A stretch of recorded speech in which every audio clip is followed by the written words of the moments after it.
Hello, welcome to another Learn to Code to Learn episode. So we're now on our third main episode on Prolog.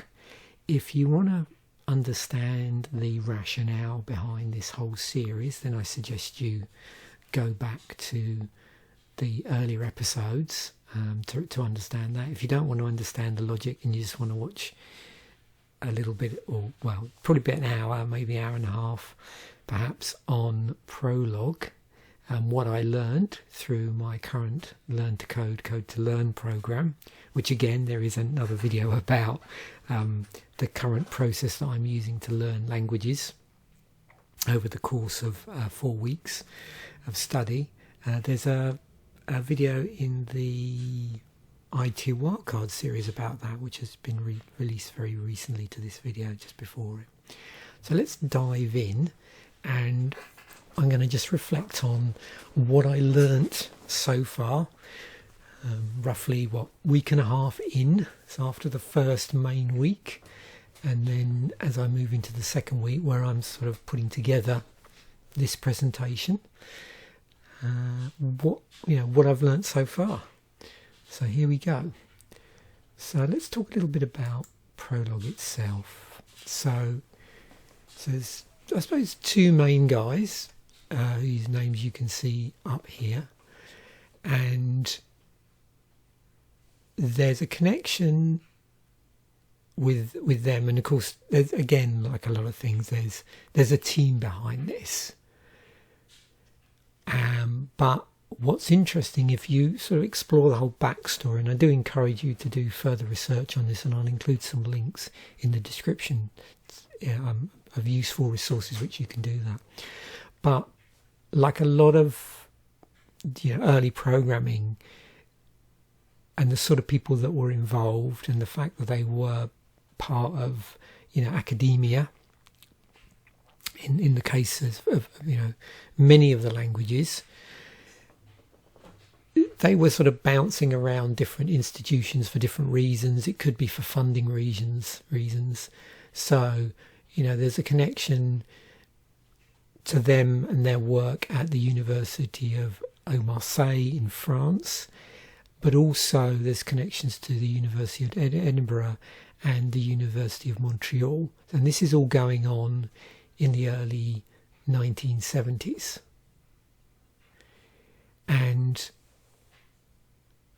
so I suppose the reason behind developing a language like Prolog, which is a logic paradigm language, a logic programming language, was to create, was to facilitate research in artificial intelligence, specifically for things like theorem proving, expert systems, and a lot of the stuff at the time was this whole thing they were wrestling with around natural language processing. Now, Prolog is a declarative, and I always have trouble with that word, a declarative language. And because of that, and the way a lot of declarative languages are, it allows you to express logic potentially in a way that resembles human reasoning. Now, of course, as we'll see, things can get very complicated in the language. The actual syntax for the language, the basic structure of language, I find is pretty simple. But like a lot of things that are pretty simple, you can make them complex by tying the building blocks together in all manner of ways. So yeah, there's this strong, logic association with artificial intelligence and computational linguistics. I believe it's designed around a subset of first-order logic, and as I've said, primarily it's a declarative programming language. Prolog works by defining relations through facts and rules, and any computation that you need to do against those facts and rules are done through running a query over those relations. And then what happens is Prolog, or the engine underneath it all, attempts to confirm the original query as a logical consequence of the relations. So we'll come across a term called unification, where what it's attempting to do is it's looking at the query and saying, what in this query has some sort of match with all these rules and facts, and it returns, if you like, the possible unifications. You'll also notice when I do this, I'm going to be repeating terms an awful lot, repeating things. That is deliberate on my part, because I found that going into this language from other paradigms, there's certain words that might have a slightly different meaning in other languages, and also there's terms within the language which you might be unfamiliar with, and it's really important to actually understand what they're doing, because it has a large impact, not surprisingly, on the language. So yeah, central. So let's just talk a bit broader about some general concepts, and what we're going to do is through this presentation we're going to sort of expand out, almost like in a top-down fashion, with some recursion in there, repetition and backtracking. So central to Prolog is the representation of knowledge through facts and rules. Facts state truth about the world, and I put that in inverted commas because it's about the world of this knowledge base that you're going to be defining. It's not the world out there, it's the world that is logically contained within whatever facts and rules you're going to be defining. So you create this sort of mini world in which the Prolog engine can work, and you can run queries over it.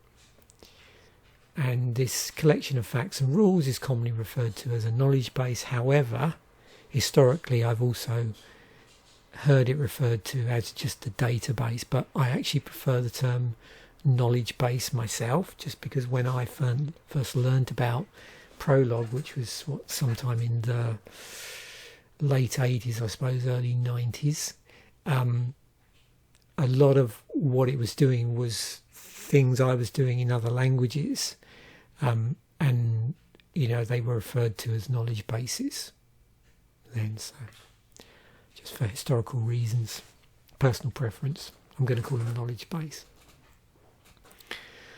The programs are executed using queries, which I've already mentioned, and the Prolog engine looks for solutions that satisfy the queries based on the facts and the rules defined. Now, sometimes you'll hear they'll sort of talk about the Prolog engine as a compiler as opposed to interpreter. Now, when you use it, it looks very much like a REPL to some degree. So you load up your rules, you load up your knowledge base, which is your rules and facts, and then you run these queries against it. And where you run it, the interface, if you like, has that interactive feel to it. But what's actually happened is that in the process of loading that knowledge base, those rules and facts have been compiled, have been optimized in a certain way that allow that whole declarative nature of the language to function, in that you've told it what the rules are, but you haven't explicitly said how to do it.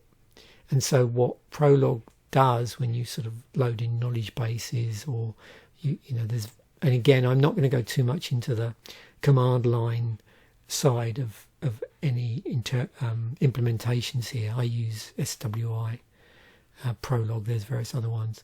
But yeah, once you sort of read around the different implementations, you'll understand the different commands you can use to basically load up knowledge bases and stuff like that. But I'm purely concerning this presentation with the actual language structures themselves.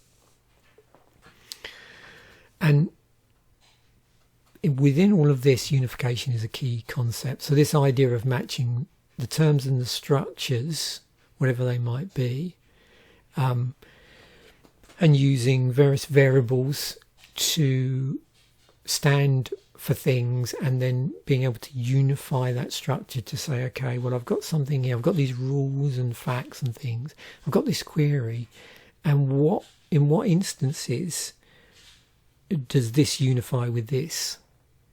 And so that's going to be, a true. If it doesn't unify, then that could be a false, but I may have to backtrack. And so backtracking is used to systematically search through possible solutions to find one that satisfies the query. So this process of unification.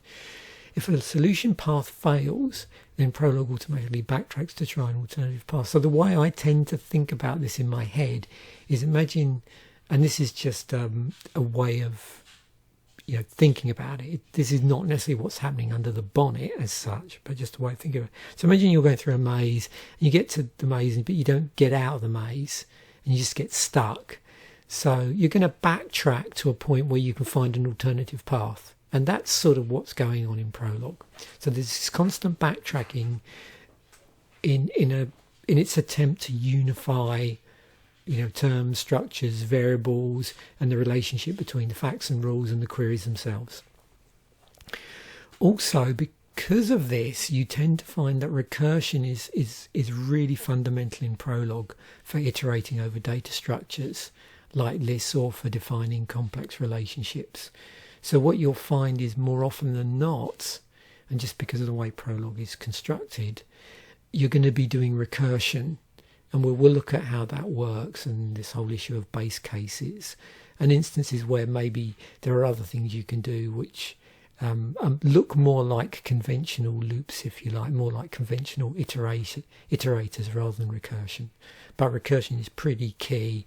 And I would say generally once your knowledge bases get fairly, more less simple, there's a good chance, or it's pretty much the case, that you're going to have to factor in recursion. You've also got variables in Prolog, which are logic variables, which they can stand for any term, and we'll see how variables are different, what they look like in the language and how they're represented. So stand for any term whose value is not yet determined during the execution of a program. Now the other thing as well is, you probably gather that pattern matching is a big thing, but it's more this idea of pattern matching logic or these data structures that you might be matching, and we'll go into this in more detail. You might probably be able to work out how that might differ from pattern matching in other languages as well.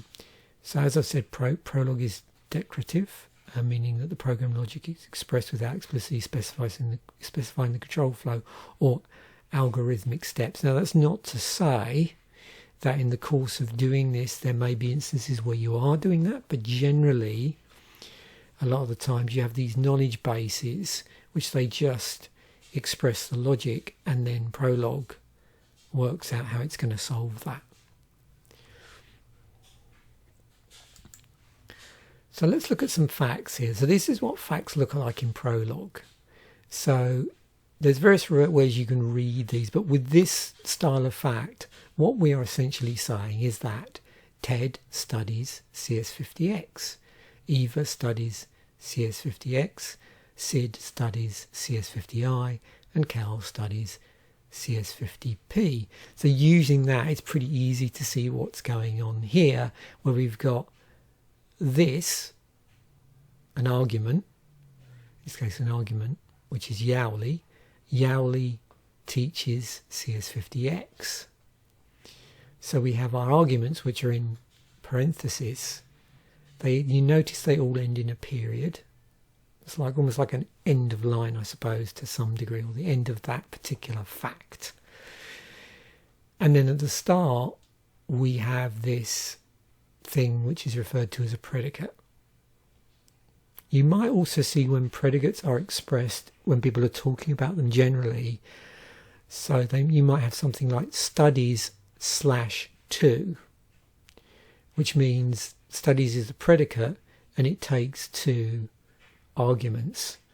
Also you might hear the term, I think it's arity, I think I've said that correctly, So you might say studies has an arity of 2. I think that's how it's used, or that's the impression I've got. You can correct me if I'm wrong there. So yeah, studies has an arity of 2. Now you can have predicates which have 1 argument. So you could have something like, for instance, like, student, open bracket, TED, close bracket, which would mean that Ted is a student. And there are, again, instances where you might want facts like that if you need them. So yes, you can do that. So very basically, that's what, a lot of the stuff I've been learning so far, a lot of the facts have this, arity, this number of arguments of 2, but it can be less, it can be more, depending on how you're utilising the facts in combination with variables and rules, and how ultimately they're going to be need to be queried, because you might have wrapper predicates as well, where you've tried to simplify the number of arguments in some way to make it easier for queries, and we'll look at that as well. There's a lot in this episode. So rules. So here, big comment I've put in here, and what I always try and do with these episodes is sort of keep the way these slides look in keeping where I'm talking about code with how code looks in the language, so you can sort of get code shapes in your head. So we've got green here with a percentage, which is the start of a comment. Now technically this is incorrect at the moment. Actually, we should have either percentages at the start of all of these, and we'll talk about how comments are represented in the language. So yeah, the general form of a rule in Prolog is as follows. So with rules, you have a head, which is a single positive literal that represents the conclusion of the rule. So what I'm talking about here is a positive. So that's saying this rule is true if. So a teacher is a professor of a student if the teacher teaches the course and the student studies the course. And because they've got the same variable name here, it's assuming, the assumption is that it has to be the same course. So if that's true, then this literal is satisfied. So there you go. See, there's the if there, which separates the head from the body of the rule. The body consists of 1 or more literals that represent the conditions or premises. These are separated by commas, which are read as and. You'll see other things as we go along. I'm going to introduce other symbols in the language, which sort of signify other things. So there we go, Teacher is a professor of a student if the teacher teaches a course and the student studies that course. And this could be a lot more convoluted as well. So depending on, again, the rules and the facts and other things, because I could build rules on rules, of course. So queries, how do you query this? So I've included here in SWI Prolog what it looks like when you're sitting in the query part. So you get this number that just tells you for that current knowledge base how many queries you've run. So we might do a query like TED studies what? So notice here I've got capitalization for my sort of unknown variable. So I'm, I know about TED. I know that TED studies something, but what does TED study? So what it then does is it says, well, the what here, based on the rules that you've already told me and the facts, in this case, what is equal to CS50X. Now, if TED happened to, my rule said TED studies more than just CS50X, we get something slightly different, and we'll see what happens there in a moment when we get down to this one. So, and also to some degree it happens here. So I can also interrogate a rule. So I can go, SOX is the professor of which students? So it will go through and, using again combination of rules and facts, try and unify that. So it's worked out that Sid is one of the students of Professor SOX. But what I can then do is, if it sort of sits there, so when I did this one, it actually completely, resolved itself. So I just got the dot at the end, and then I just pressed enter. I could press enter at this point in the query, but what I chose to do is press a semicolon, which is sort of encouraging it to say, okay, what else have you got for me? That's the way I think of it. And in this case, false just means, yeah, there's nothing else. You've got it all. However, if we try Yowli as a professor, so same sort of thing, but with Yowli in here, and then just seeing what have got the variable student to say, okay, well, show me all the students of Professor Yowli. We've got Ted, okay, and we put the semicolon in, and Eva comes back. And at this point, it actually just, again, fully unifies, so it doesn't prompt me for any more. Now, I have noticed that when you're doing these queries based on whether you're querying a rule or a fact, or whether you're querying like a wrapper rule, maybe you've created, you might find, what I'm saying is experiment with the different things you can put in after you get a result.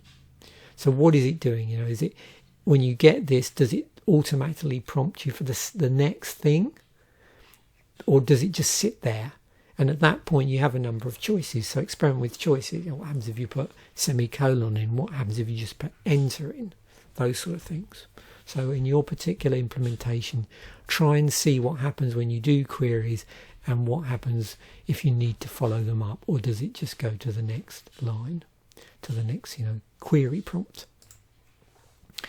So here's another example. We've got everything on the same page so we can see it. But just to clarify, remember the facts and the rules and anything else around that. So rules based on rules. And in fact, sometimes you might hear people say when they talk about Prolog, where actually everything is just a rule and facts are just a version of rules. But often in a lot of books that teach you, you'll see it broken down into facts and rules. But again, you can just build on these, factor into your rules all sorts of other symbols and operators and conditionals that make the rule more complicated or do a specific thing. But the queries, although I've listed them here, are what gets performed at the, once you've loaded the knowledge base in Prolog, and it's sort of sitting there waiting for you to ask.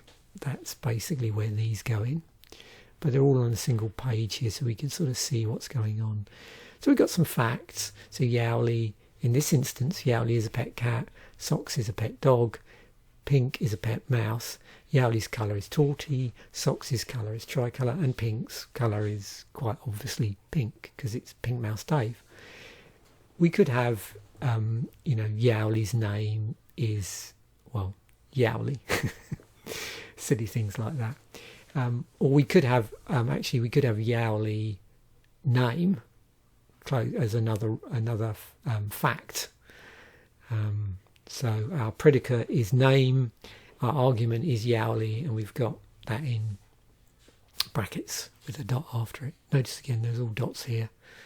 Same with queries. I forget when I'm doing queries. I'm sort of put the query in and forget there's actually, you need to put a dot at the end and wonder why it's sitting there, not doing anything. So the rules here. So we define a rule to check if a pet is a certain colour. And this is where we also introduce something called, or is referred to as the sort of unknown variable, I suppose. And you can do that in the language. You can have an unknown variable where maybe for whatever reason within the rule you don't want the variable named. Obviously sometimes you do. So if you look at this, every single one of these arguments is a variable of some sort, either named or anonymous variable. So the pet is a colour of colour if it's a pet, whatever that pet is, and the pet, whatever that pet is is a certain colour. So it's basically taking these two and combining these. Now, as you'll see here, we can just do straight sort of colour asks, colour queries. But sometimes it's quite nice to have like a wrapper predicate, a wrapper rule, to sort of glue everything together and maybe, make the predicate a slightly different name just for readability, or maybe you're trying to do something a little bit more complex than just a straight ask. So let's run down these. So we can do things like what sort of pet is Yowly? What type of pet? So you can probably guess here. It's going to go through our rules and facts and look for a fact or a rule that helps unify this. So what it's going to do is go, okay, well, we've got up here Yowly is a pet cat. So it's going to do that. Now, beyond that, it's not going to find anything else. So yeah, it's going to return what equals cat as a response. What colour is socks? So it's going to return what equals as a response with the colour of socks, which is tricolour.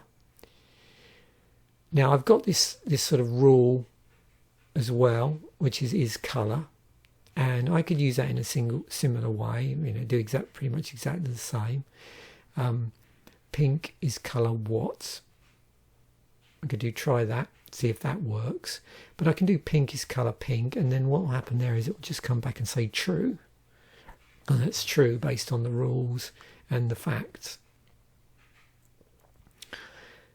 But equally, I could have probably done pink colour pink as well. So yeah, so sometimes you might decide to wrap up your facts in a rule, and there could be various reasons for doing that. I can also do things like this, where I can use this like unnamed, this anonymous variable, and just use that and go, anonymous variable colour is torty, which in essence I could also put what. Sorry, not what. Sorry, that's not right. And again, this is why sometimes wrapper rules are useful. So find a pet with a torty colour. So here I'm leaving this unnamed, anonymous, because it just makes more sense in the phrasing in terms of the query in this instance. So here it's turned around, I suppose, by saying, well, for torty, what is its colour? There. But again, I could play around with is colour in a similar fashion. So this is really just to highlight in a lot of databases, there's more than one ways of finding out the same sort of thing once you start to combine more rules and more facts and wrapper rules and various other things, or helper rules might be another way of thinking about it. So back to this idea of unification. Now we've seen all of this. So it's a process of making two terms identical by systematically binding variables to values. That's the sort of technical way of thinking about it. Variables can unify with anything, so including other variables, constants, or complex terms. The unification process is done from left to right and fails if no match is found. So another example here, fairly simple, where we've basically just got facts. So you can have facts with no rules. So here we've got two facts. Alan is a parent of Clive. Brian is a parent of Dave. Now they could be linked in some way. Maybe there is a link there because maybe we've got Brian is a parent of Alan.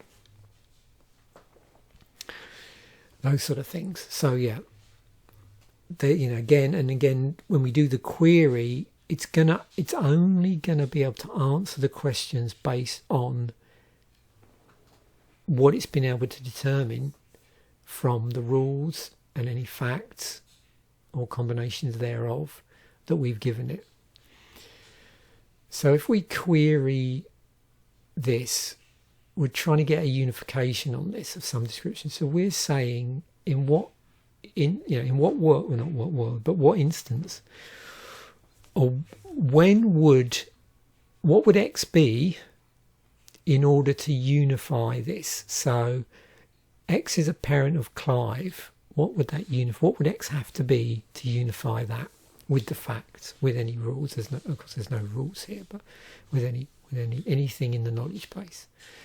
And in this instance, yeah, X is equal to Alan. So we have two facts defined in the knowledge base. The query attempts to unify the facts. Prolog will unify X with Alan because it matches the fact parent.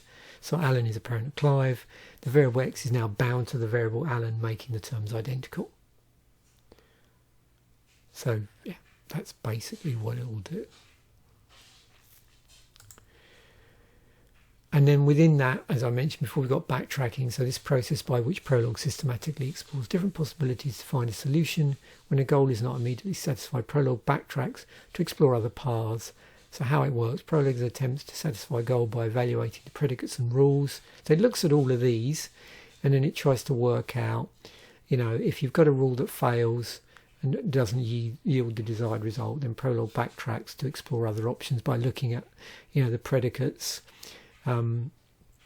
which might be in the form of facts, might be in the form of rules, and rules themselves, which could be containers for, all manner of rules and facts, and sort of explores those options. So that continues until a valid solution is found, or all the possibilities exhausted. So this constant striving for unification. And so here's an example where this might occur. So we've got these four facts, and these represent the desired edges on a path in a directed graph, which goes from A to B, B to C, C to D, D to E. And so these are in a certain order.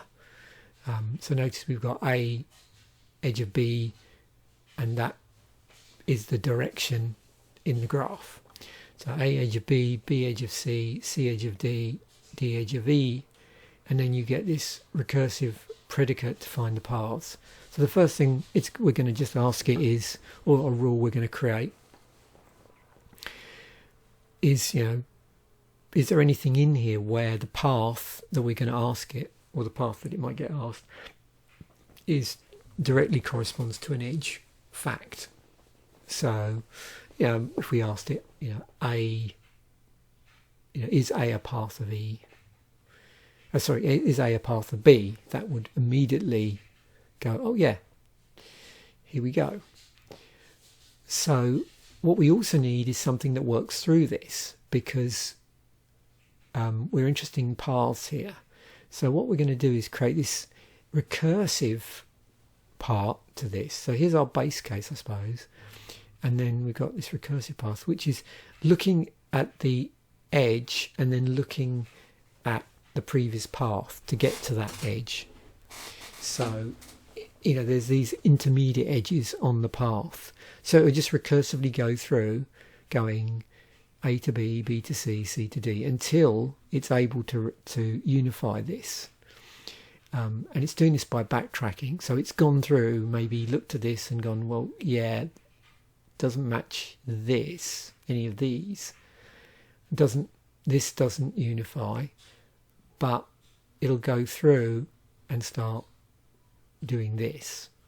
So eventually it'll work out that yes, there is a path from E to A, and that will do it relatively quickly.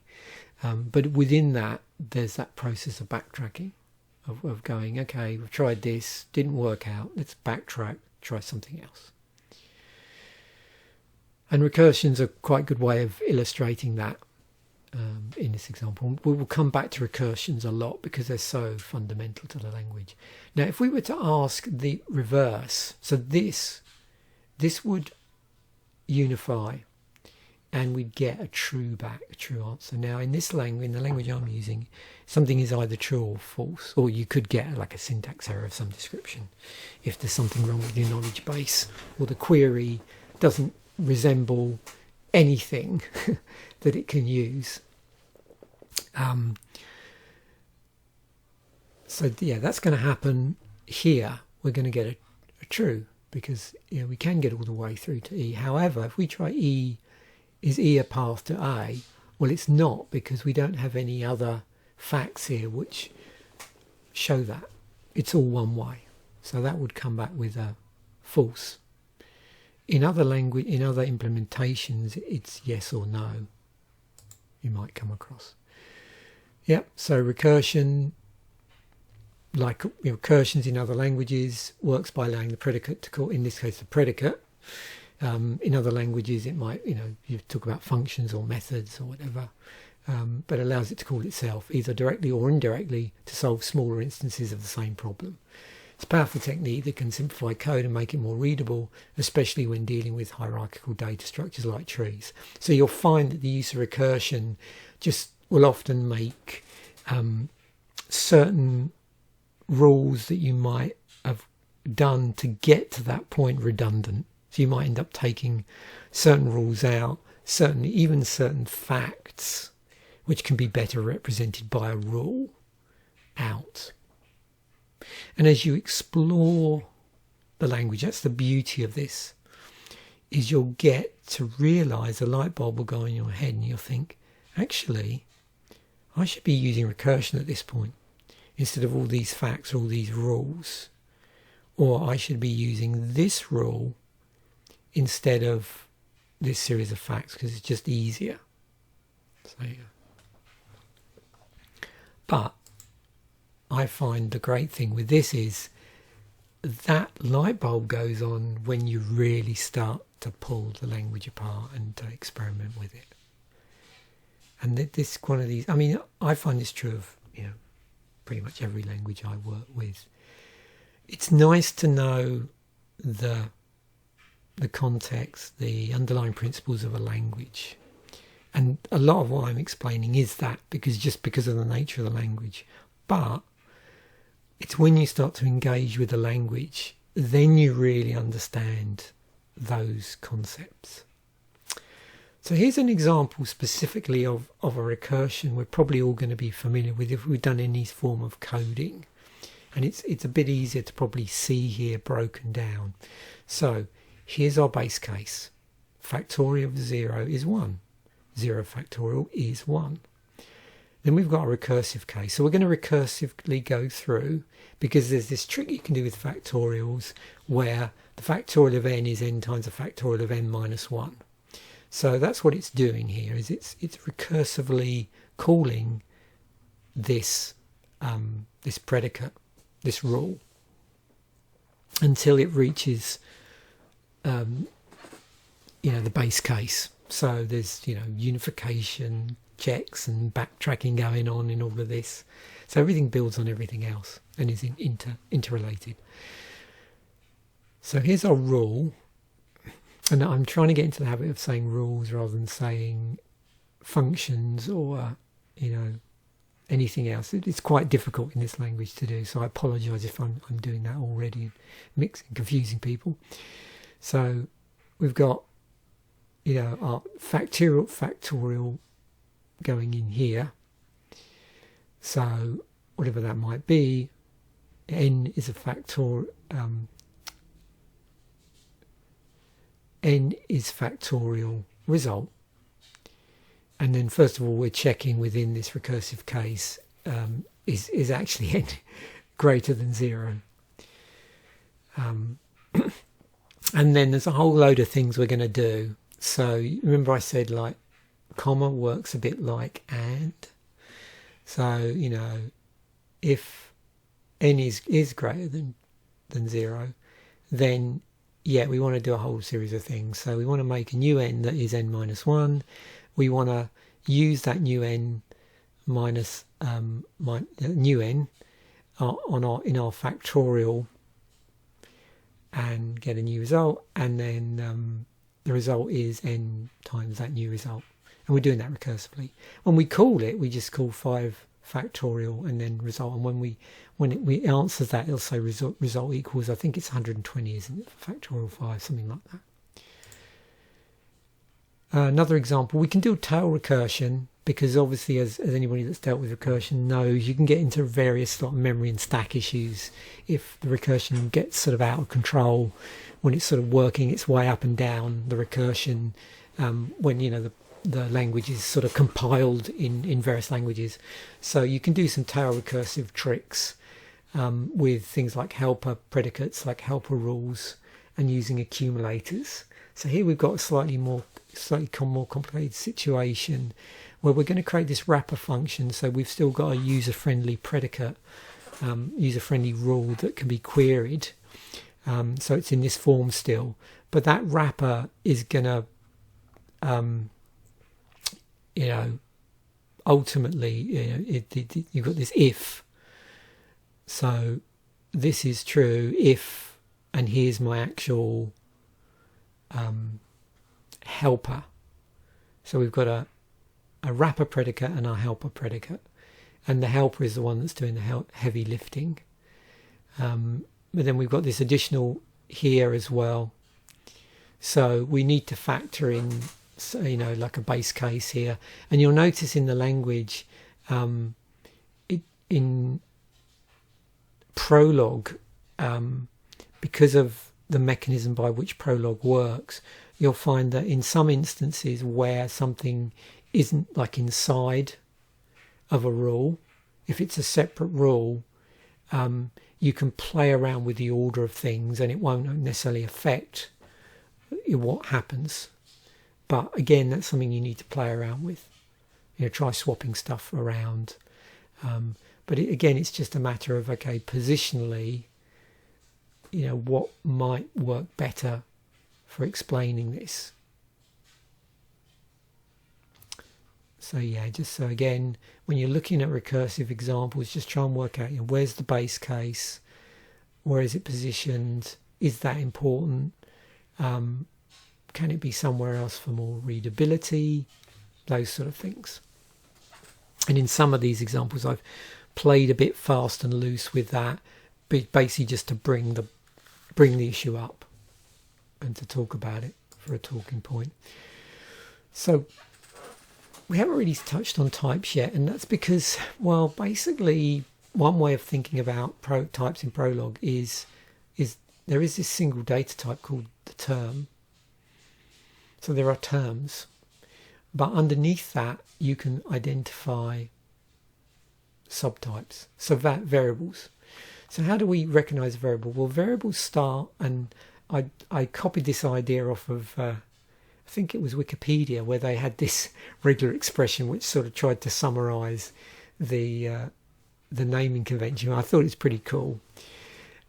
So you can have with variables, it has to start with either, it depends what it is, but when you've got specifically named variables, then it's going to have to start with a uppercase character.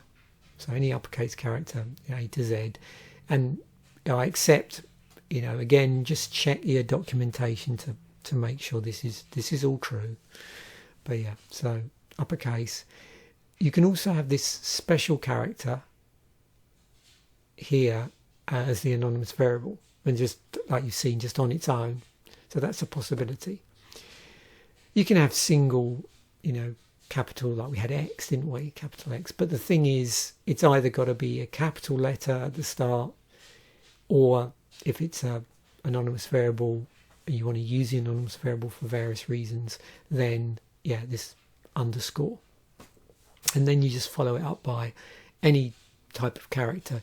You can do snake case if it makes more sense to do that for your variables, and you can put numbers on the end and have uppercase within there, as long as the first is uppercase, where it's a variable name beyond a single character. Numbers can be either floats or integers. Atoms, so these are the names, things like Yowli we saw, and Sid. So word beginning with lowercase. But notice when this is done a lot in Prolog, people tend to avoid spaces. You can use characters by sticking apostrophes around it, but I've got into the habit of if I need a space in an atom using an underscore. Now it does mean when you're returning data it looks a little bit weird, but it's just a convention sometimes you need to get used to for this particular language. So yeah, atoms start with lowercase and then you can go uppercase if you want to for, again, clarity, or snake case, or whatever you want to do. Snake case, camel case. Compound terms, so you'll find that obviously all of this stuff goes where you've got names and arguments and they form these data items, which is how you build up your, your rules and your facts and combinations thereof. Lists are in here. You remember I said about this idea of arity, where it's often used when people are talking about predicates, the name of the predicate followed by slash and then the number. So you might often come across expressions like this to denote what is something. So here a list has an arity of 2. So how can a list have 2 arguments? Well, the head, the left hand part of the argument, is the head of the list, and then the right hand, the second argument, is the rest of it, is the tail, which itself is a list. Okay, so that's the first thing. You can have empty lists, which are denoted by this, which we're probably familiar with seeing lists and other things like this. But one way to think of the list is if we take this, which is how a list might look in other languages, 1, 2, 3. It's actually really like this. So we got 1, which is the head. The tail is this bit, including the empty list.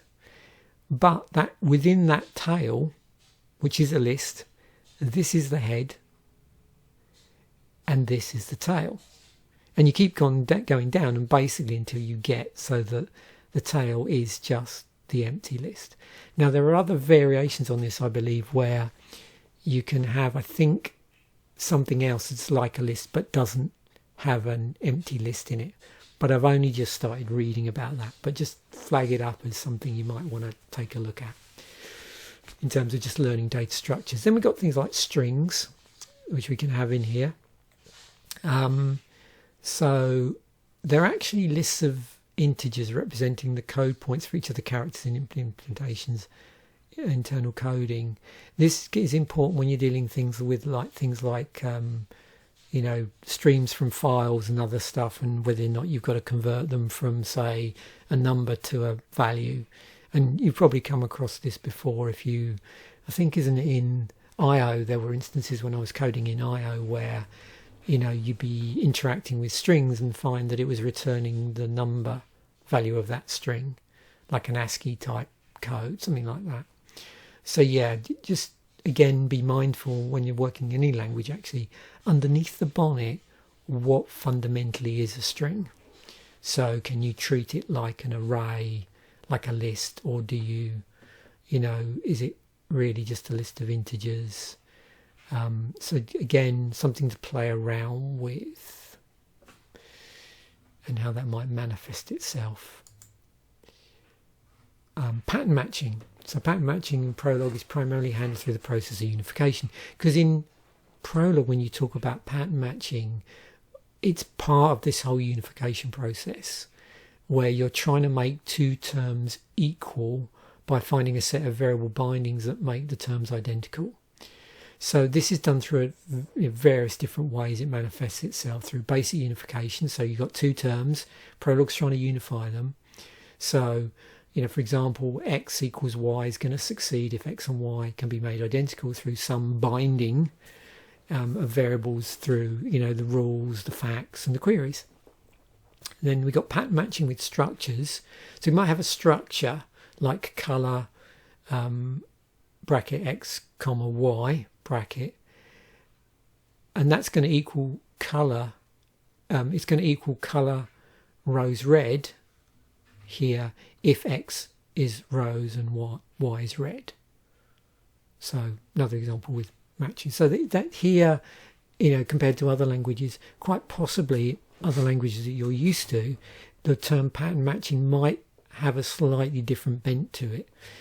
So lists and pattern matching. So Prolog has special notation for lists, as we've said, this head-tail thing, where a list is like a 2-arity thing, and where you've got the head is just one thing, and then the tail is another list with everything else in it. So, we might do some comparisons or whatever, where we're looking at ABC equals X,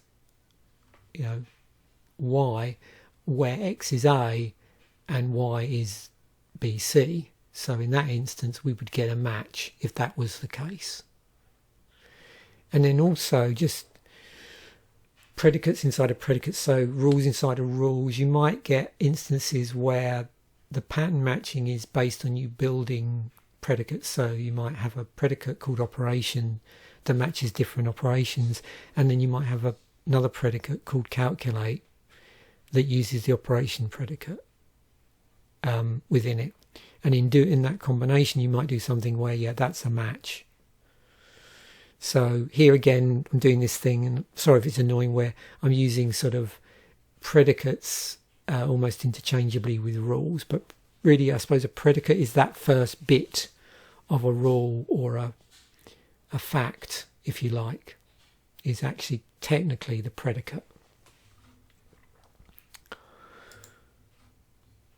A list in Prolog is represented by square brackets and contain any number of items. Again, I'm just sticking in repetition here, just so you really grasp here, because lists are quite differently handled in Prolog, I think, than any language I've dealt with so far, any programming language. So example I use here, red, green, blue, white, and the empty list is just the symbols for the list,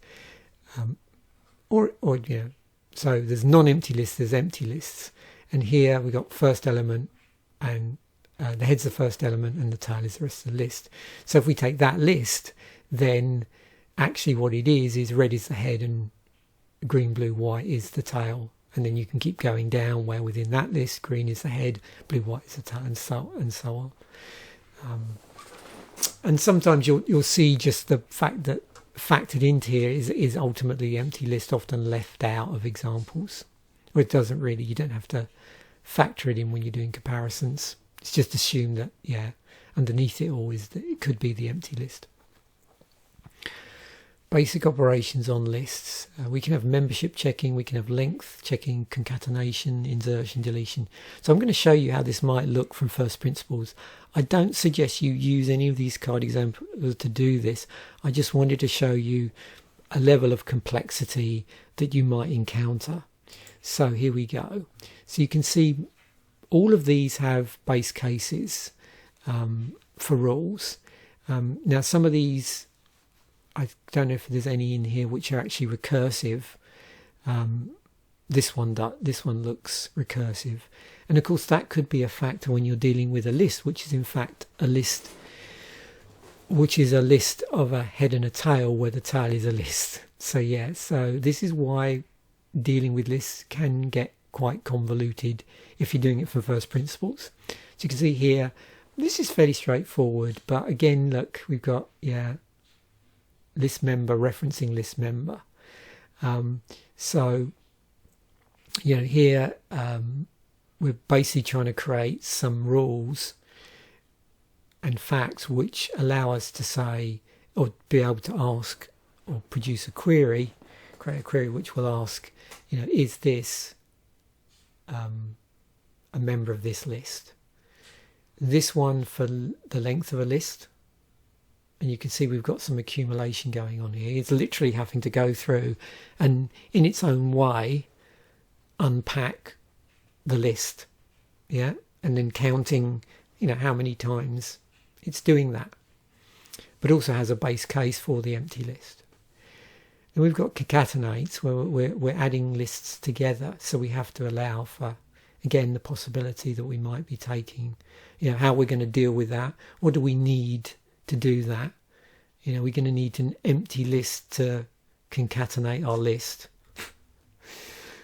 And then insertion can be even more mind-boggling, because we're obviously having to count through our list, which is a head and a tail, where the tail is a list. So we're doing this, what's it called? Almost like onion skinning type thing of unpacking our lists. Now you can imagine with insertions that can get quite complicated. So you can end up with all this lovely stuff where we've got multiple rules where they have to cater for slightly different circumstances when we're doing the insert at. And then we have delete, which is slightly less complicated, but again, we've got to have some way of unpacking our list. So the good news is, and just to show you some examples first of how, so you can see exactly how the previous ones are used. So doing the query for them is a lot easier. So here we've got, is green a list, a member of the list this? And yeah, we're going to get back true. Is what's the length of this list? And so here we've got this variable length in the query, and so it would say length equals 3 for our result. Concatenate, so it's going to add these two together, and the new list is going to be the combination of those two. So it's going to be red, green, blue, white. We can also do this one. This is how we use the insert at. So we're going to take yellow, insert it in this list at 2 and create a new list. So you can see this query and also some of the examples we looked at in terms of rules have a lot more than 2 arguments in them. And then we've got delete. So we're going to take this list, we're going to delete green from it and create a new list here in this one. So again, how you build your rules, how you build your queries is going to dictate to some degree how you can run a query over it. But the good news is, as I've said, Prolog provides several built-in predicates for list manipulation, and they're part of the standard library. So you can actually just open up Prolog without loading a knowledge base and play around with built-in predicates if you just pack the query with what you want to do. So here I'm using built-in predicates. Notice I got similar names to the ones I created. So, is C a member of this? True. If I append this to this and get it to return it as X, and again here, I can keep things simple by just having X there as the variable if I want to in my query. I don't necessarily have to say new list, but I can do that. That's what that looks like. Again here, what's the length of this? 3. If I select B from ABC, what does that return? AC. If I delete A from ABAC, what do I get back? What list do I get back? I get this back. And this nth. So here what's happening is it's asking what is the nth character of this list based on the fact that it's 0 base. So there's an nth 0 and an nth 1. So you can do 0 or 1 base. And so here, because I'm using 0 base, well, 1 is actually B because A is 0. So 0, 1, 2. Because programming. So we've talked about, rules, facts, how they relate to one another, how, try and find built-in predicates if you can, for certain things particularly, because that can get very confusing. And part of that confusion, can be factored in by the whole backtracking thing. So, you can get unnecessarily backtracking in your rules and facts. Maybe you don't want something. Maybe when it finds when it does that thing that you want it to do, or encounters a clause, you can say, actually, enough. I don't want you to backtrack for whatever reason. And that can be useful for optimization reasons. Maybe you don't want to enforce some sort of determinism in the logic. Maybe you do want to enforce determinism in the logic.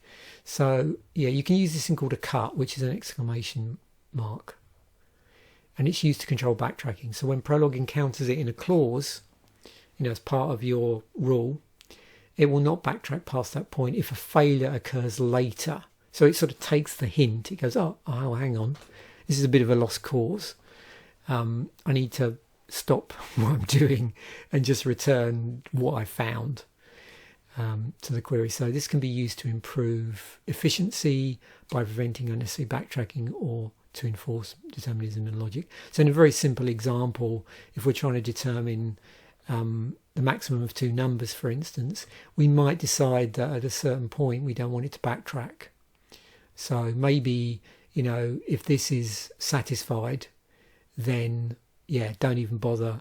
The next time you get a failure, boom, that's it. Don't start doing anything fancy. Don't do any of that fancy backtracking anymore. So that's how it sort of fits into the expression. And of course you can put that in different places, as we'll probably see in some of these. So in this example, just to break it down a bit, we know we probably guess that if we've got this as our query, so 10 and 3 return the maximum. So what is the maximum of 10 and 3?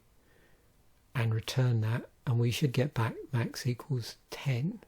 So the first clause checks is that x is greater than or equal to y. If it's true, x is the maximum, and the cut is encountered. The cut prevents Prolog from considering the second clause if the first clause succeeds, thus making the decision deterministic. So at that point, it's just going to go, okay, do that. Now, the second clause is only considered if the first clause fails. In this case, y is the maximum. So again, how you place it within that, in this really simple example, it's pretty straightforward in that, once you've got succession, then okay, we're going to do that. If you've got failure, then it's going to go on to the next clause, but then you don't want it to go on any further. So obviously if something succeeds, then there's no need, but if it fails, it sort of stops it just doing any more.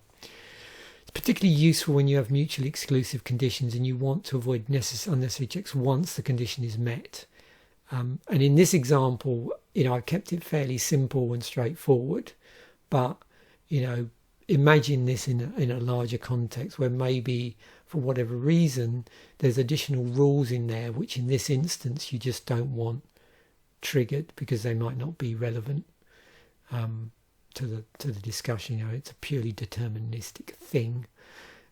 It's particularly useful when you have mutually exclusive conditions, as I've said, powerful tool, but you have to use it with care because you can make the logic less clear and more difficult to maintain. Imagine you've got this buried somewhere in all of your rules.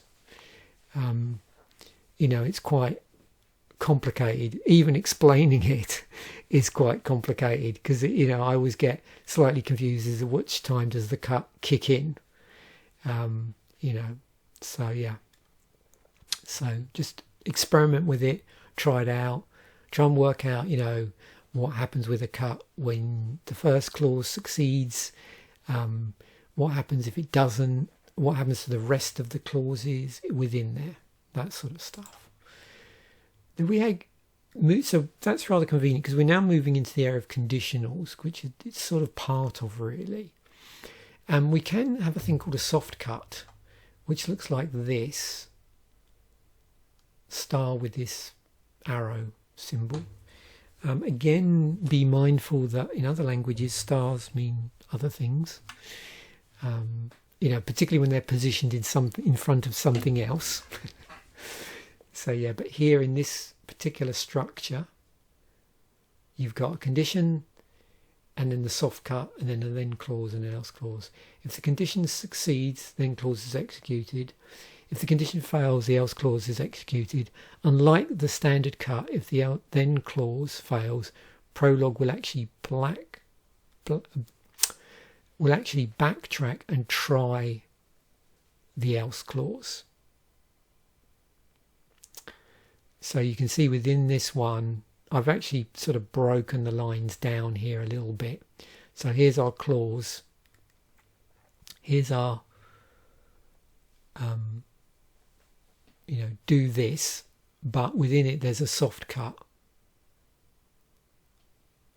but it does allow for backtracking. So it's still going to do that, okay, here's a value, max equals X, but it will carry on. Notice within this also the use of this. So we'll come on to what this represents in various contexts here.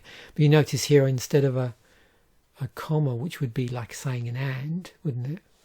This is something quite different. We're almost using it like a separator between the then and the else clause.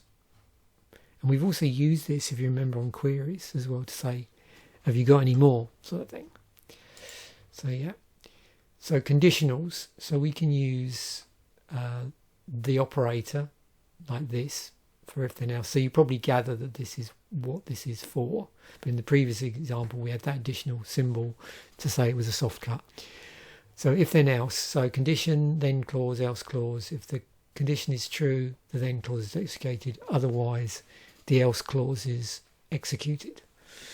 So, pretty similar, I suppose, to like a lot of things, not dissimilar to a soft cut, but again, depending on the placement and other things, one might be more appropriate than the other, depending on what you're trying to achieve. Also notice this symbol here as well, which we'll come on to some of the stuff with operators, but just make a mental note of that. So here, yeah, we're checking some stuff. Again, inside these brackets, we've got our condition, x is less than 0, and we can write x is negative. In this one, I've also included a fail here, within here. Notice I'm also including an and to sort of, bring these together. So I can do a couple of things here, and it just immediately fails at this point and sort of bounces out. So again, by playing around with my structure, I can sort of alter the way things flow. And then I'm doing a check to see, well, okay, is x equal to 0? And then if it is, I'm going to write 0. Well, if none of these are true, then I can go into this one here.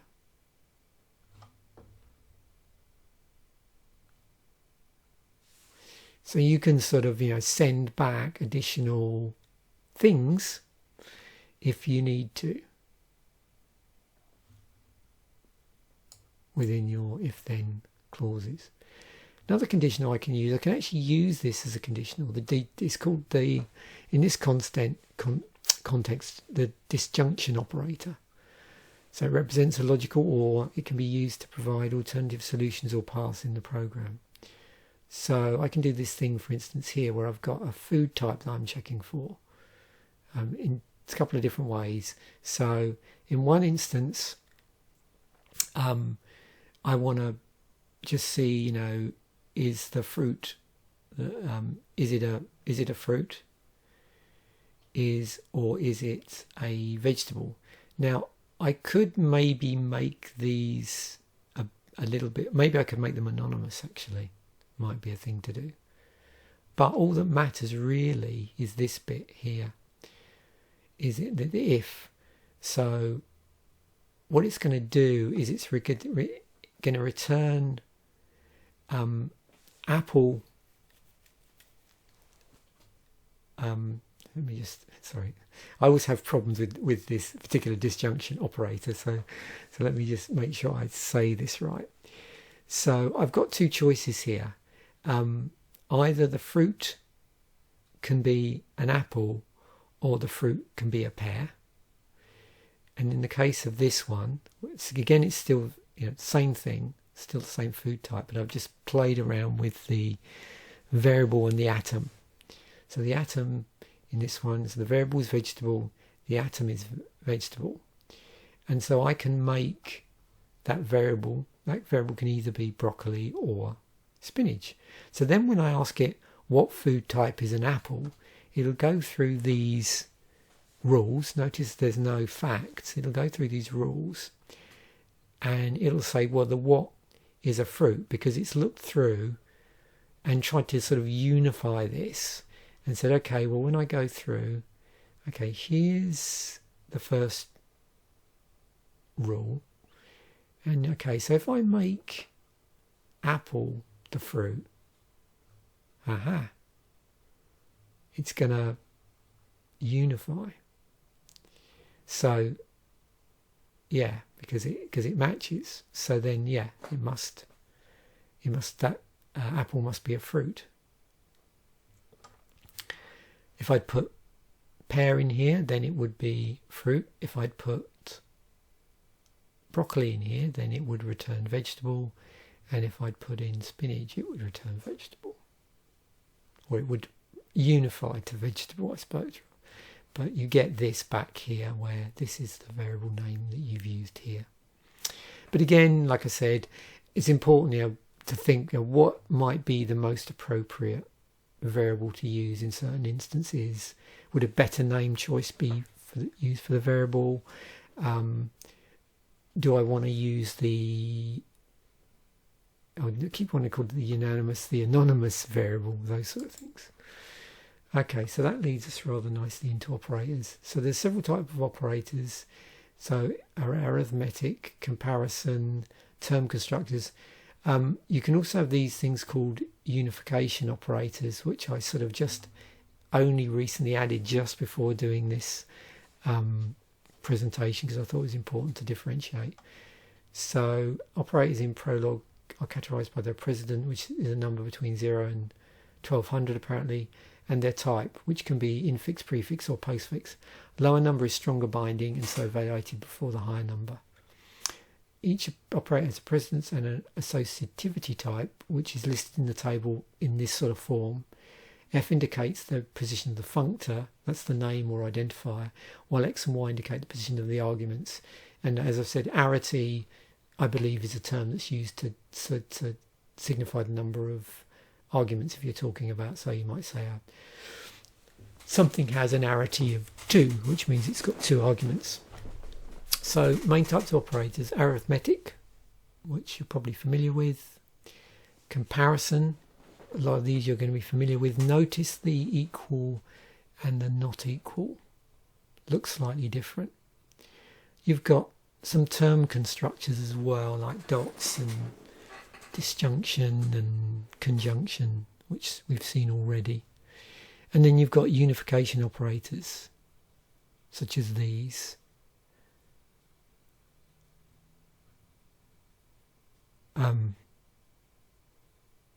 What did I put? Don't. Yeah, you can see I just added this, so don't not evaluate expressions. So yeah, they can check.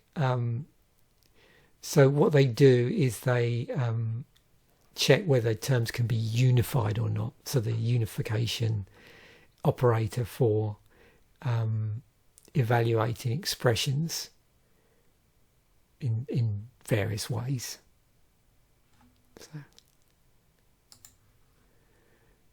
So here's our list of operators. Notice when you look at this, and I'll give you the link here, but also I'll include it in the descriptions. It's sort of upside down in terms of precedent.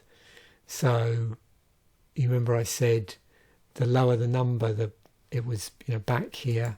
It said lower number is stronger binding, and so evaluated before the higher numbers. So this is upside down basically, and that's how it's shown in the notes when you look it up. But you can sort of see here where these sort of operators are here. And then if we go on, the various other ones, yeah, that's where it is, but I'll include a link in the description. So comments, yeah, annotation within Prolog code that are ignored by the interpreter. They are used to provide additional information or explanation about the code. This is pretty much unchanged when I do all the various episodes, because it's true across the programming languages I'm looking at the moment. In Prolog, you use a percentage sign for single line comments. So anything following the percentage on the same line will be considered a comment and will not be executed to code. You can also use it, after some code on the same line, which I do quite a bit. And then there's block comments, which look like this, which is similar to other languages. I have a nasty habit of just exclusively using single line comments, but over and over again, which I'm trying to break out of. I don't know where that came from. Probably when I was learning in a language which didn't have proper multiple block comments, and you just used to have to use that. I also just like, even though I think what did it was that it's fine when you're using like color coded IDEs where it color codes them, but I think I always used to prefer this form when I'm using back in the day, like Notepad or stuff like that. I find it sticks out a little bit easier when the lines are explicitly marked as a comment. But now in modern IDEs and text editors, you've got code highlighting, so they're a lot easier to spot. So we haven't really spoken directly to abstraction yet, but as anybody that's done any coding probably knows, the abstraction is the process of hiding an implementation details of a system or a component and exposing only the essential features or functionality to the user. Now we've sort of seen how we can use like wrapper functions, which then call helper functions, to help to some degree with that. But also, I've started to think much more about simplifying things, using abstraction to simplify complex code, to reduce duplication, improve readability. So to have all these little smaller, I nearly said functions, in the case of, this particular language where we're talking about rules and facts, like what's the most appropriate way to build the code, and where might abstraction help you? So in Prolog specifically, you get abstraction in various ways. So terms and structures, so using atoms, variables, compound terms to represent data, how you use complex structures, and how you abstract them to simple entities. Logical rules, facts and rules that are describing the logic. How are you going to relate those to one another? And how do those enable the abstraction of your actual problem solving knowledge base? And then just the declarative nature of Prolog. If you've never dealt with a declarative language before, the first thing you notice is a lot of the how of computation gets abstracted away. So the language takes care of the sort of, much more of the under the bonnet stuff. So focusing on the what to achieve high level program descriptions. Now, of course, some of that happens to some degree in some non-declarative languages. Just there's certain, things about the syntax of the language or certain data structures that are introduced maybe that do abstract some of the computation away. But with languages like Prolog, where it is a declarative language, that you become much more apparent of that, and the fact that you're basically saying, okay, these are the rules I want you to follow. I don't really care how you do the computation under the bonnet. So now we're going to get onto something that I try and do every episode, but depending on the language, I feature more or less of it, basically on how complex it is and how much I can get my head around in the first week. Because there's a bit of a hot take nature to this whole series in some ways. Like what as a beginner to the language is my takeaway at this point. So I'm keeping it simple. I'm not going to be talking about writing or reading CSVs in this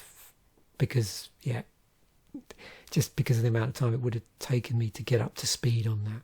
Also, these are really super simple. And sometimes, when you do stuff like this and you're trying to learn it, sometimes it's worthwhile keeping it simple until you work out how you're going to use this. So this is a case in point for this one. The writing kept it really simple. I don't know an instance actually where you would use this in the real world, but it just illustrates how this works. So we just have a rule here, So we're writing text to a file, and then sometimes in Prolog you might notice that maybe the predicate order gets swapped around a little bit, just for convenience, and it doesn't always like read quite the same way. And I'm using some inbuilt predicates here like write. So I'm writing a stream of text here. I'm writing to a file this text. So the way you're wording this in your head might be slightly different than when you're talking about other things like Yowli teaches CS50X or whatever it was. It's not quite the same here. In the context I'm using it as saying a file is written to a text. It doesn't quite work the same way. So just again, watch out for that and how you might word stuff in certain contexts. So, but what's going on here is, in order to sort of think again of satisfying this, so in order to satisfy what I want to do, so writing some text to a particular file, and at this point, not knowing what that is, it's a variable, I need to do, that's going to happen if I do the following things. So I need to open a file in write mode, and I'm going to create a stream to it. So the file is opened in write mode, and we have a stream. I'm then going to write the text to the stream, whatever that might be. And again, this is using a built-in predicate. And then I'm going to close the stream, which also closes the file. Now, in order to use this from a query, it's this form. So here's my file, and here's just the text I want to write to. Now, in real life, if I was doing this with something, I might have a wrapper predicate which has the file, and this text is actually embedded or inside of the rules. So there might be some other stuff going on inside of my knowledge base which is actually generating this text, and I've simply created like a write to file wrapper predicate which just takes the file name. So that's very, very simply how you might be able to write a file, and so you could take this and modify it. Reading I've made slightly more complicated because I have to cater for some stuff here, even with a really simple example. So here, there's just one argument, and it's the file I want to read. So in order for this to be true, think of it that way, it's if I'm able to do all of these things. Okay, so, but in doing all of those things, stuff gets done as well. It's not just a question that I'm going to get true back at the query line, but it's actually going to do some stuff. So it's going to open a file, this time for read, and it's using a stream again. And I'm going to start repeating. So I'm going to start to repeat a loop, which will actually run until true. Okay, so that sort of almost seems like the reverse, but I just want it to keep reading until something is true. And you'll see why I want to make something true rather than something false. So I'm going to read a line from the stream as a list of character codes. So here's the bit that's going to do that. So this is another predicate that's taking stream and codes for variables. So my codes, or taking stream and, should I say, So it's dealing with the variable stream and codes, and the codes are coming back. So in here we check if the end of the file has been reached. So this is why I wanted to do this true business. So if it has, excellent. But if it's not true, then I need to start doing some stuff. So yeah, if it is true, it's going to exit the loop because I've been looking for true. And it's going to convert the character codes to an atom representing the line. It writes the line back to the console and starts a new line. And then it'll fail to backtrack and read the next line. So I just need something in here to cope with, to basically keep things under control, if you like, to keep things within the confine here. So I want it to fail because I want it to carry on doing this until it reaches the end of the file. Once all of that has been done, I'm then going to close the stream after reading all the lines. Now, what comes back as a result of me querying this is going, just because of the way this is constructed and what gets, what comes back in the form of codes, will be the whatever's in this file, line by line. So this is literally going through, because it's writing the line as the codes come up. So it's not really storing it anywhere, but the codes are getting sort of spat out as a line each time. So yeah, going through line by line, each time writing it back. So really, doing this query just causes this to happen. And yeah, I suppose you could say that the code, the codes, or the atom that gets converted from the code through this use of atom codes, those are actually that's what we're sort of spitting out. The lines here. Again, I have to think about how to read this, because it's I keep going into sort of function mode. So we're getting these lines being sort of spat out, which are then written by this command, and then we're doing a new line each time. And of course, a lot of what is going on here is going on and being done by Prolog itself.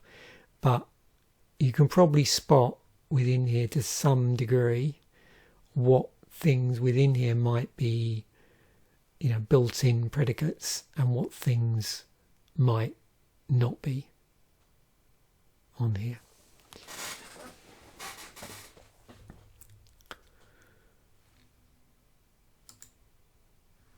And then I always use an example, very simple input and output to the console, because this comes up so many times in programming. So I've just created this query, simply called ask_number. Again, contextually, there might be ways you use this slightly different, but I'm just using it for a query so it can be easily tested. So I've got this ask number predicate. Notice no arguments here. You can have that. So I don't have actually any brackets. And not taking any arguments, so everything is a side effect. And in that previous example, you could probably spot which things are side effects. So here we've got, it's writing enter a number, closely followed by reading it. Now in between, I do this flush to just make sure that I get a prompt displayed. When you're dealing with sort of various write-read streams on certain languages, you have to be a bit mindful about, when you're following like a write with a read and various other things, what's in your output, what's in your buffer, I suppose. So you need to flush anything. So I'm going to flush this to just get a prompt up, and straight away after this, because I'm just using write and not write-ln, it's going to be waiting for me to put in a number. So this is a built-in predicate. This is a built-in predicate. Another one. So then I'm going to write here, and it's going to do this on a new line, because when I entered this, I automatically pressed enter. Probably, I think it was probably dot and enter, I think. And again, you have to sort of play around with this.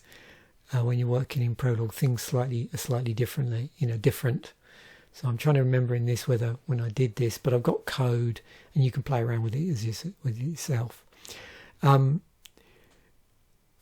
then it'll just prompt you back. So yeah, very simple. Take something in, prompts it back to the screen. So you can sort of get a feel for how you write and read to the console.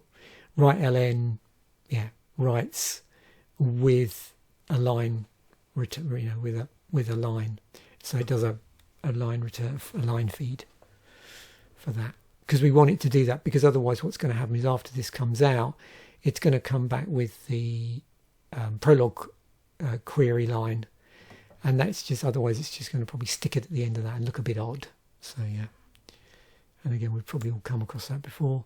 Just an very again, I try and keep the same example just so you can compare code forms, which always fascinate me and help me sort of learn the language. So yeah, so we've got two base cases in the case of the Euclid's subtraction method. So base case when y is 0, base case with x is 0, and then we have the recursive case. So it's going through, it's checking to see, x is greater than 0, y is greater than 0 things, and then based on those outcomes, comparing x to y, and then doing the appropriate thing. But again, it's recursively doing that. So it's so in this recursive loop, if that's even the correct term. Now, what I've done here is I've sort of separated everything out, so you can easily see. So one thing you'll notice in Prolog is you have is here that you can use to, hold, if you like, or to assign the result of something. So temp is x minus y, or in this one temp is y minus x. So if we did this, also if this was in our knowledge base, notice all of these are rules. There's no facts here, I can see. This I would use in the query. So Euclid 36,63, and then after asking it for the greatest common denominator, GCD. Again, this is, I could call this variable anything. It's just a placeholder, because it's going to come out to something. And here it's saying, well, in this instance, if you're asking me this, and I go through the knowledge base and try and find unification, and I've looked through everything, like the base cases and the recursive case, this is what I get.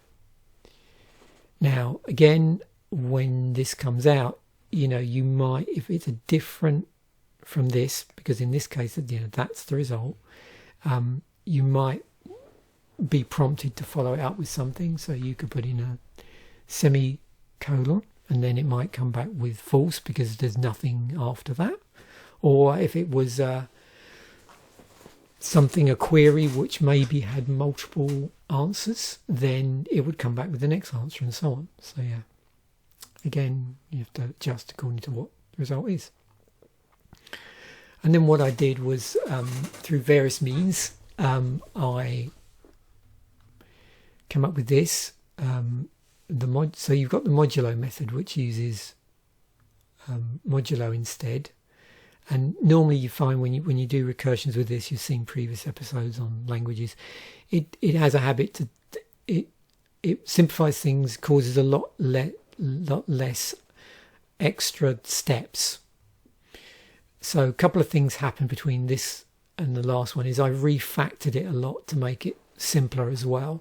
So the use of the modulation makes it simpler anyway, but also there's a degree of refactoring going on here to try and condense things down a little bit.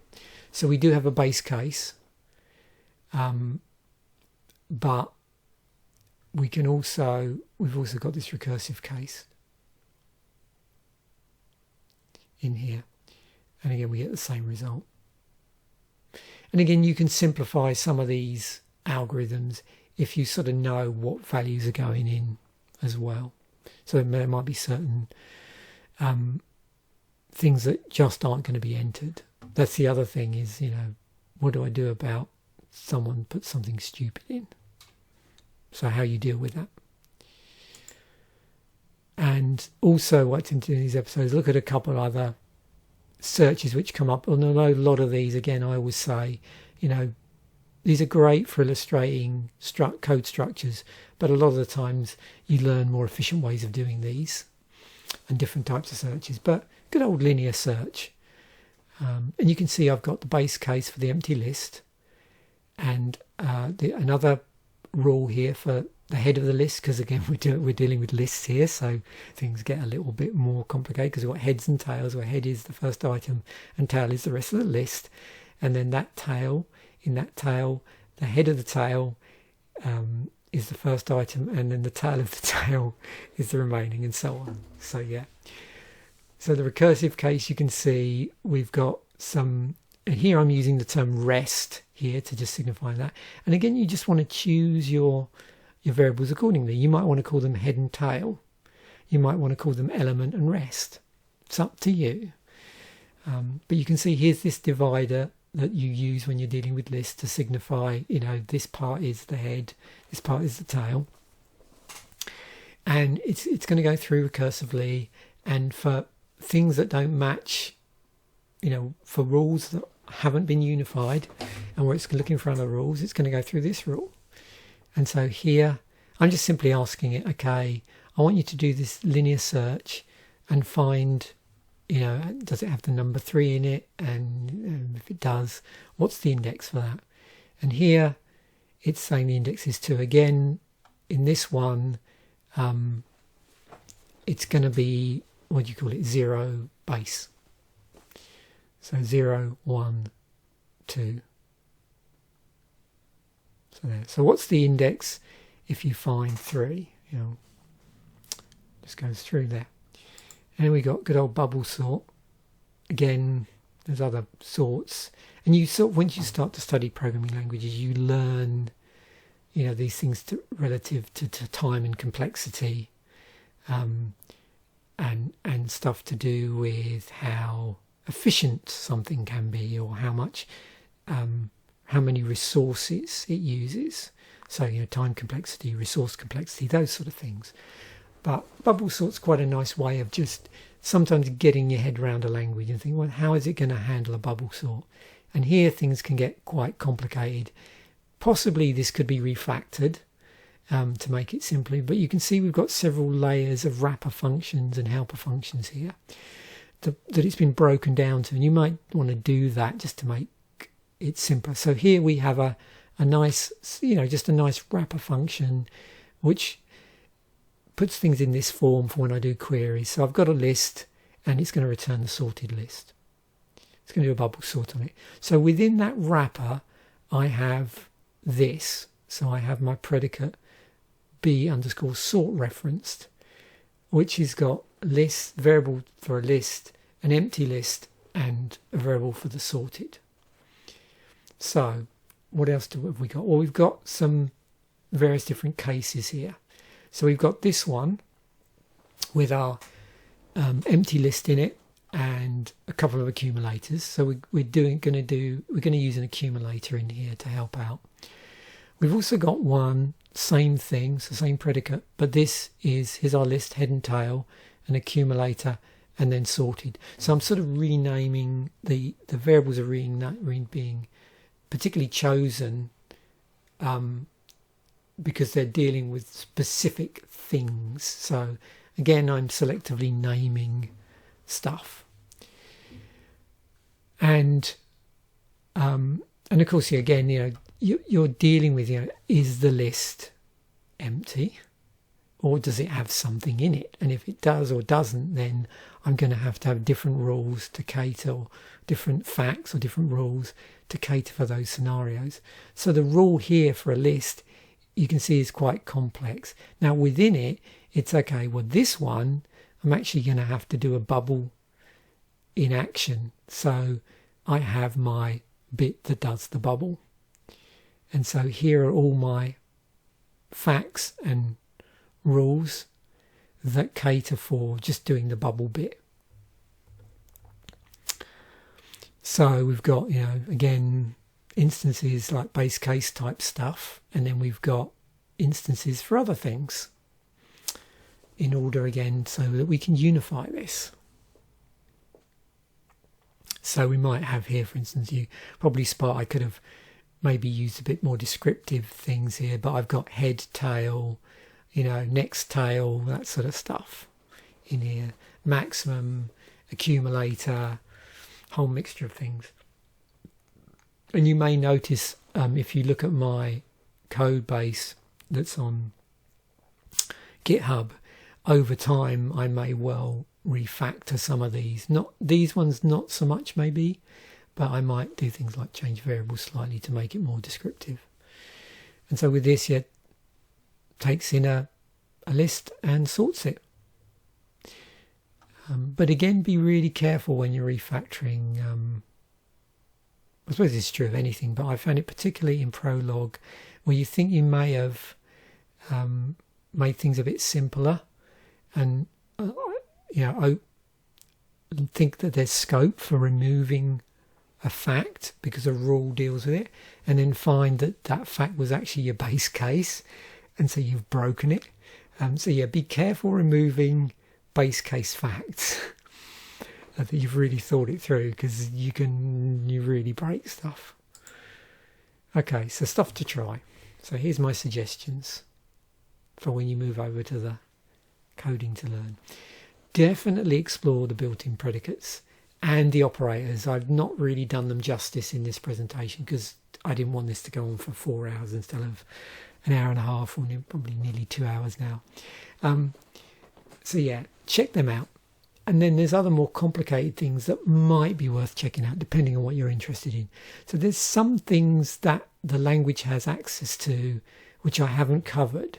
So things like definite clause grammars, you might find that your particular implementation allows you to write Prolog code that looks very much like context-free grammar, which might be good for if you're trying to build like a parser, maybe.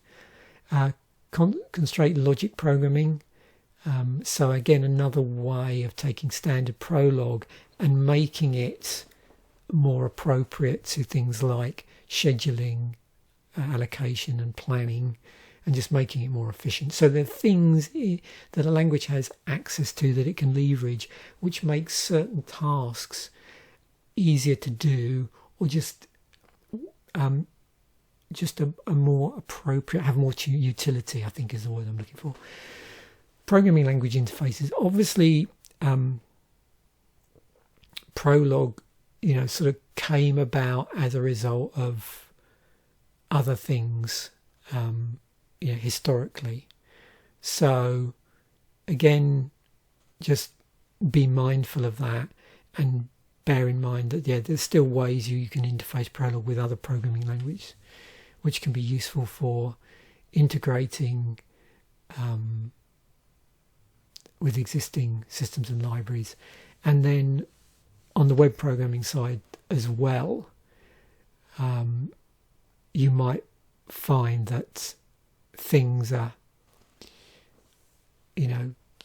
out there that are more useful or have more utility for web programming. And then remember that I have Prolog files on GitHub. And this time round, there's actually just a folder with everything that I've talked about in here called Core Concepts. I don't have a sandbox file this time, simply because I found it was better to break the knowledge bases down into individual files rather than have a huge monolith. Because sometimes, if you're doing that, it's easy to get predicates that conflict with one another. Links to these and other resources are in the video description, along with links to Prolog language resources and setup instructions to start coding Prolog. In actual fact, I did a video on that independently, but I'll include a link to that. If you find the series useful and think others would find it useful, please share. And you should have enough information to get you started. So now it is time to code. And I just wanted to jump back to, I think, the first slide. If I can easily indeed do that from here. easily, which is always fun from this particular one. Let me do this, because there was something I just want to check that.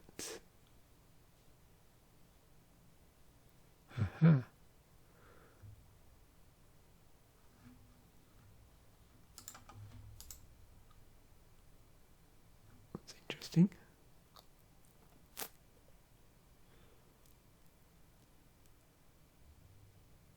Maybe in this version. That's funny. It's funny, I've been using PowerPoint for years and I always take this for granted. And now, oh, okay, they do it differently. Okay, yeah, there we go. This is what happens when you don't keep up to date with the functionality of your stuff. Yeah, I just wanted to make sure that I did highlight everything here. So yeah, so this here, the reason why I jumped back is I suddenly had a thing there. I thought, did I talk about this particularly? This is well worth checking out, actually. This is why I wanted to jump back. Q systems. Yeah, if you're interested in the history of Prolog, definitely take a look at that. Yeah, definitely take a look at that. That's why I've got it bolded.